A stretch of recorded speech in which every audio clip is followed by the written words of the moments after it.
अस्सलाम वालेकुम, Iqbal advocate here, new legal topic के साथ। आज हमारा लीगल टॉपिक है वो रिलिक्विशमेंट फ्रॉम मेंटेनेंस। रिलिक्विशमेंट फ्रॉम मेंटेनेंस ये हमारा आज का टॉपिक है कि नान नफका से दस्तबरदारी खर्चे से किस तरीके से हम रिलिक्विशमेंट हो सकते हैं, दस्तबरदारी हो सकती है। आम हालात में देखें, जो जनरल हालात होते हैं, आम हालात में माँ पर दबाव डाला जाता है कि बच्चे रख लो या फिर खर्चा ले लो। दो चीज़ें, या तो बच्चे रखने तो फिर खर्चा हम नहीं देखें, या बच्चा हमें दे दे हम खर्चा रख लेते हैं। इस तरीके से उसको जो है मुख्तलिफ तरीक़ों से उससे जो मेंटेनेंस है, खर्चा जो है वो बच्चों का माफ़ कराया जाता है। और हालांकि ये जिम्मेदारी तो फादर की जिम्मेदारी है कि वो इस चीज़ को मेंटेन करे, बच्चों को खर्चा वो दे। 2014 MLD पे 351 है पेशावर, ये रूलिंग है, इसमें ये कहा गया है कि ये इस तरीके से दबाव डाल के खर्चे से ये गलत बात है। अगर वालिदा हक छोड़ दे तब भी वो नाबालिग माँ जो है वो खर्चे का क्लेम कर सकती है, फिर भी बाप को खर्चा देना पड़ेगा और वो मुख्तलिफ तरीक़ों से वो अपने आप को नहीं बचा सकता। उसके लिए रूलिंग भी है 2011 वही LR पे 2254 है। बच्चे की जो कस्टडी है उसकी तहवील के लिए वालिदैन के दरमियान अगर कोई एग्रीमेंट हो जाता है, प्राइवेट एग्रीमेंट हो जाता है कि बच्चा आप रखें, खर्चा हम नहीं देंगे, इस तरीके से भी हो सकता है। वो भी अगर इस तरीके से हो तो भी उसका भी निफाज जो है वो नहीं हो सकता, फिर भी माँ बच्चों के लिए खर्चा क्लेम कर सकती है। ऐसा होता है बाप कहता है ठीक है ऑफकोर्स मैं आपको बच्चा देता हूँ, लेकिन आप लिख के दे के आप बच्चा क्लेम नहीं करेंगे। इस किस्म के एग्रीमेंट की भी कोई हैसियत नहीं है। इसके बावजूद भी कोर्ट ने ये डिक्लेयर किया है कि माँ फिर भी बच्चों के खर्चे के लिए केस फाइल कर सकती है।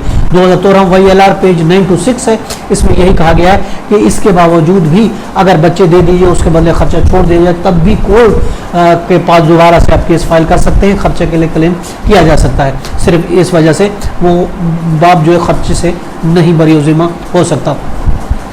और इसके अलावा माँ ने फॉर एग्जाम्पल ऐसा भी होता है डिवोर्स के बदले, तलाक के बदले खर्चा माफ़ करा लेती है और कि बच्चे का खर्चा आप नहीं दें, बस आप मुझे डिवोर्स दे दें, और ऐसा कोई एग्रीमेंट बना दिया जाता है कि जिसकी वजह से वो क्लेम भाई आइंदा जो है वो किसी किस्म का क्लेम ना करें किसी नाबालिग बच्चे का। इसके लिए भी कोर्ट ने ये कहा है कि ऐसा नहीं हो सकता, फिर भी वो क्लेम कर सकती है। 97 MLD पेज 142 है, इसमें ये कहा गया है कि अगर कोई डिवोर्स का एग्रीमेंट करके भी अब खर्चे का लिखा देते हैं कि आप खर्चा क्लेम नहीं कर सकती, तब भी उसको अख्तियार है कि वो खर्चा उसके लिए भी क्लेम कर सकती है। उसके लिए भी रूलिंग हम आपको 1995 MLD पेज 1937 है, और उसके बाद 2000 LR पेज 2550 है, और इसके अलावा 1987 CLC है पेज 711 है। नाबालिग किसी भी शरीयत किसी भी एग्रीमेंट का, किसी भी शरीयत नामे का, किसी भी एग्रीमेंट का, किसी भी कोई आपस में कोई अंडरस्टैंडिंग का, किसी भी चीज़ का कोई पाबंद नहीं है। किसी मुआहदा की वजह से बच्चों के अखराजात नहीं रोके जा सकते।